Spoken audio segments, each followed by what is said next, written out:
Bom dia, paz do Senhor. Estamos iniciando mais um devocional da manhã no livro de Provérbios. Eu sou Wagner Lemes e você é muito bem-vindo aqui para estar comigo aprendendo no livro de Provérbios sobre prosperidade financeira, espiritual e familiar. Deus abençoe tua vida em nome de Jesus. E se é a primeira vez que você está aqui, já te convido a se inscrever no canal e me acompanhar aqui de segunda a sexta-feira. Nós já estamos aqui finalizando praticamente o livro de Provérbios, né? Nós damos o capítulo 30 e nós temos só mais o capítulo 31. Então, você que tem me acompanhado, tenho certeza de que tem sido abençoado por essa leitura do livro de Provérbios, né? Então, vamos então ao capítulo 30. Nós vamos ler a partir do versículo 10. Capítulo 30 de Provérbios e versículo 10. Que diz assim: Não fale mal do servo ao seu senhor. Do contrário, o servo o amaldiçoará, e você levará a culpa. Então, logicamente, aqui ele está citando o caso de um escravo e o seu senhor, e de um outro homem que provavelmente era senhor de outros escravos, mas veio falar mal do escravo, né? Então, esse senhor, ele vai tomar as dores do seu escravo, porque é escravo dele, e aquele outro que estava falando mal vai ser amaldiçoado por esse escravo, porque estava falando mal de um outro escravo que não tinha nada a ver. Então aqui o que ele está falando é: não se meta naquilo que não lhe é devido. Se o escravo é de outro, a responsabilidade é do senhor daquele escravo, e eu não tenho que ir lá e ficar. É como aquele ditado que diz assim: em briga de marido e mulher, ninguém mete a colher, né? Já ouviu esse ditado? Então, às vezes a gente quer ir lá e se meter em algo que não nos é relacionado, que não tem nada a ver com a gente, e a gente acaba recebendo a culpa por isso. Então, é necessário a gente ter muito bom senso em relação à questão de a gente se meter em algo ou não, né? Às vezes a gente se coloca em uma posição que não precisava e acaba levando a culpa por isso. Então é mais ou menos isso que esse versículo está dizendo. Versículo 11. Existem, e aqui nós vamos falar de 4 tipos de pessoas, e é muito importante você tomar a nota desse tipo de pessoa que nós não devemos ser. Olha só. Existem os que amaldiçoam os seus pais, esse é o primeiro grupo de pessoas, e não abençoam a sua mãe. Por que ele está falando que isso é muito perigoso e prejudicial? Porque o pai e a mãe são as pessoas que nos deram a vida. São as pessoas às quais nós devemos honrar até o último dia da vida deles, né? E a gente precisa ter esse entendimento de que eles, na verdade, nos criaram, nos cuidaram. A gente sabe que não são todos nessa questão, né? Mas aqui ele está falando no sentido de respeitar, de você honrar os pais, mas muitos não fazem isso e acabam sofrendo as consequências. Daí ele vai aqui para o segundo grupo, que são os que são puros aos seus próprios olhos e que ainda não foram purificados da sua impureza. Na verdade, são pessoas iludidas, que acham que são santas, que são puras, mas na verdade estão impuras. Como eu falei ontem, Deus ele olha muito para o nosso coração, ele não olha para a aparência, assim como a gente lê lá com Davi, né? Ele não olha para a aparência, mas ele olha para aquilo que está dentro do coração, e ele mede o nosso coração para saber quais as intenções do nosso coração e se realmente aquilo que está no nosso coração é o que nós achamos que é. Muitas vezes a gente acha que é uma coisa que Deus está olhando e vendo outra coisa completamente diferente.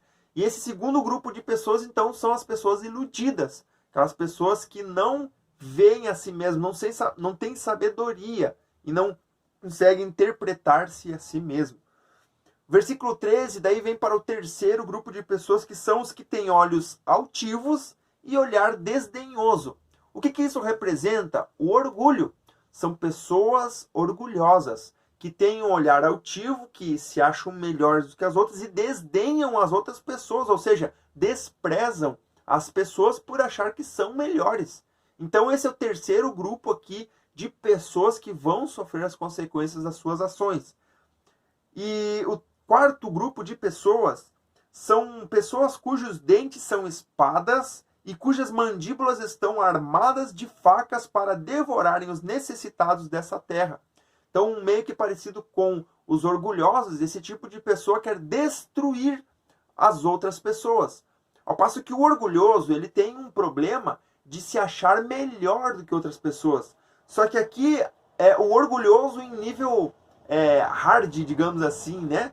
Aquele nível mais alto, é o orgulhoso mais orgulhoso possível. É aquela pessoa que destrói os outros que ele acha que são inferiores, né? Que são piores do que ele, que são os necessitados. E esse tipo de pessoa sofrerá, então, as suas consequências. E aí ele continua dizendo assim, duas filhas têm a sanguessuga. Agora nós vamos ler o versículo 15 e 16. Duas filhas têm a sanguessuga, gritam elas. Esse versículo, ele traz uma profundidade muito interessante para nós. O que é uma sanguessuga? Não sei se você já teve a oportunidade de entrar em um rio e de repente você sair com sanguessugas no teu corpo. Eu já tive esse desprazer, né? É um bichinho muito nojento, parece não sei se você já viu, mas parece uma lesminha preta que gruda na tua pele e ela suga o teu sangue. A única função dela é sugar o sangue. E ali ela fica grudada em você, puxando o seu sangue. E a única coisa que ela faz é isso, ela não traz proveito nenhum benefício, né? Não é um bichinho que dá para alguém, mas ela só quer. Ela só pede para os outros, me dê, me dê. E o que ele está querendo dizer aqui é justamente isso. Duas filhas têm a sanguessuga. Ou seja, a sanguessuga se multiplicou em duas.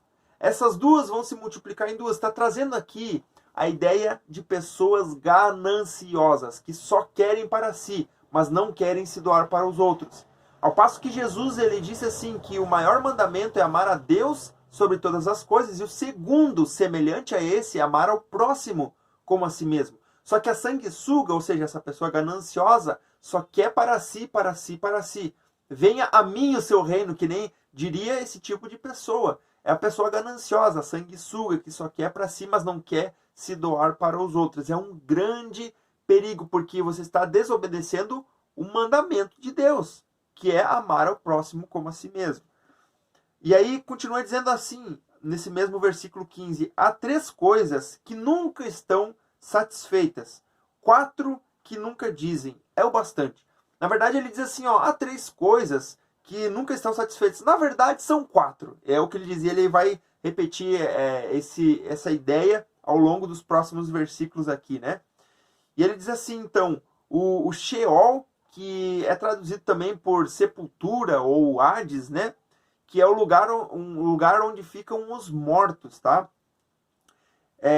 O ventre estéril, que seria a mulher que não tem filhos e ela quer ter filhos. Só voltando aqui na questão do Sheol aqui, a ideia aqui seria da morte, tá? Então a morte, ela nunca se sacia, ela sempre quer mais, nunca é o bastante para ela sempre vai estar procurando gente para tragar.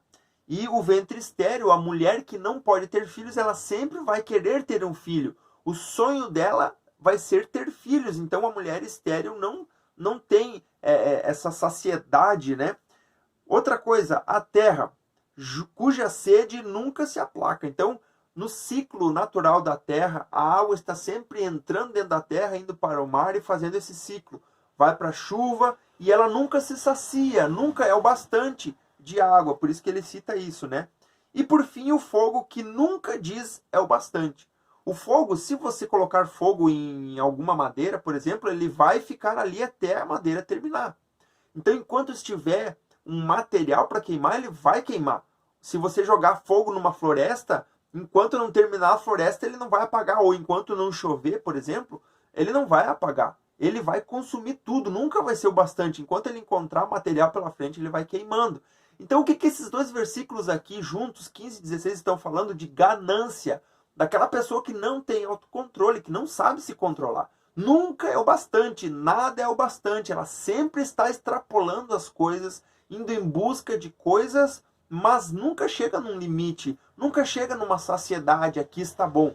Porque Paulo diz que é melhor para a gente que a gente aprenda a viver contente, que a gente se contente com as coisas. Ou seja, que a gente não precise ficar sempre naquela loucura, né? Naquele estresse do dia a dia, sempre querendo mais e nunca chegar num momento diz aqui tá bom, né? Então é isso que esses dois versículos estão dizendo. Versículo 17. Os olhos de quem zomba do pai e zombando nega obediência à sua mãe serão arrancados pelos corvos do vale e serão devorados pelos filhotes do abutre. Olha que coisa horrível. Aqui ele está mais uma vez falando daquele que desrespeita, desonra o pai e a mãe. Esse tipo de pessoa vai sofrer consequências graves e terríveis. Então, se você tem o seu pai e sua mãe ainda vivos, respeite eles. Honre eles. Por quê? Porque você pode sofrer consequências gravíssimas se você agir ao contrário disso. Versículo 18. Há 3 coisas misteriosas demais para mim. 4 que não consigo entender. Então ele usa a mesma ideia ali do outro versículo que nós lemos, né? No versículo 15.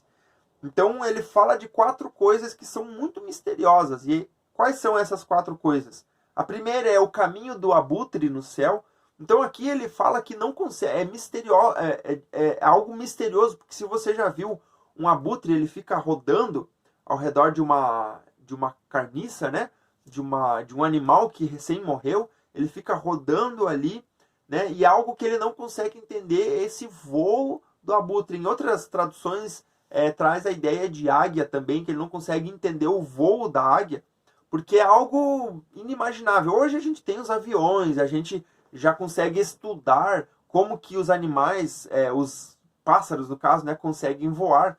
Mas para ele isso fugia muito da realidade, daquilo que ele conseguia fazer aqui, né? Então Agur, que é o que escreveu esses versos aqui. E a segunda coisa, ele diz assim: o caminho da serpente sobre a rocha. Você já parou para pensar como que uma cobra anda? Ela não tem perna, não tem asa, mas ela consegue se locomover muito rapidamente. Então, para ele, isso era um mistério, principalmente quando essas cobras estavam nas rochas, subiam penhascos. Como que uma cobra consegue andar daquela forma? É algo que ele não conseguia entender. Era um mistério para ele, né? Hoje a gente tem aí a tecnologia com todo tipo de informações, a gente já sabe como que uma serpente anda na terra ou sobre as rochas, né? Mas para ele isso era impossível de entender. Aí ele fala assim: o caminho do navio em alto mar. Naquela época não tinha bússola, né? Não tinha GPS ou qualquer outro meio de navegação que te levasse a um determinado local com segurança. Eles se guiavam pelo sol, pela lua, pelas estrelas, né? Mas imagine você num alto mar sem nada ao redor, você não sabia para onde estava indo. Então, quando ele via um navio, um barco, né? Para ele aquilo era inimaginável, era algo totalmente fora da realidade. Como que aquele navio sabe para onde está indo? De que forma se orienta? Né? Então, no conceito aqui, não era muito comum a navegação marítima, né? Em alguns lugares tinha navegação marítima, mas para a época para a Agur, que está escrevendo aqui, isso era muito estranho, muito misterioso. E por fim ele diz o caminho do homem com uma moça. O que ele está querendo dizer aqui? Que um homem e uma mulher estarem juntos, se encantarem um pelo outro, era algo que ele não conseguia explicar, porque é questão de sentimento. Como isso acontece? De onde é que vem? O que se passa na mente de um, do outro? O que acontece para que os dois consigam chegar a um consenso de estarem juntos, né? De namorar, de casar, enfim. Tudo isso para ele era um mistério. Como que as pessoas conseguem chegar a isso? Como que se explica isso? Ele não conseguia explicar. Então, por isso que ele falou dessa forma aqui. Amém? Graças a Deus, então, por mais um dia, mais um devocional. Eu quero orar com você. Só lembrando, então, que agora nós voltamos na segunda-feira. Nós vamos finalizar, então, no capítulo 31 de Provérbios. E eu espero você aqui comigo para ser abençoado, tá bom? Vamos fechar os olhos e orar e agradecer ao nosso Deus. Pai, obrigado por mais uma manhã maravilhosa, por esse devocional, pela Tua palavra que fala conosco, que nós possamos realmente ter essa sabedoria, Senhor, no nosso coração, que a gente possa, Senhor, ter controle, Senhor, e jamais ser gananciosos, que a gente possa entender o limite de todas as coisas, até onde devemos chegar, o limite, Senhor, da nossa independência, e aonde começa a nossa dependência de Ti. A gente entende que somos dependentes de Ti, Senhor. E nós precisamos entender essa realidade. Não sermos gananciosos, não termos orgulho no coração, olhar altivo, mas que a gente possa entender o valor, ó Pai, da humildade. Que a gente possa entender o valor da sabedoria. Essa é a minha oração, Pai. E eu peço a cada um que está aqui comigo, Deus, que tu venha abençoar o seu lar, sua família e o seu coração, Pai. No nome de Jesus, te agradeço e te louvo. Amém e amém. Graças a Deus, que Deus abençoe tua vida, que você possa ter um final de semana abençoado e que segunda-feira você possa estar aqui comigo novamente para nós estarmos finalizando, então, o livro de Provérbios aí na próxima semana, né? Vai ser bênção para a tua vida, tá bom? Me segue aqui me segue no Instagram, se inscreve aqui no canal também, no YouTube, aqui embaixo tem um local ali, inscrever-se, um botão, né? Você pode estar se inscrevendo no canal. Compartilhe esse vídeo com mais pessoas e deixa o teu comentário do que Deus falou contigo, tá bom? E eu espero você então na segunda-feira. Que Deus abençoe e até lá!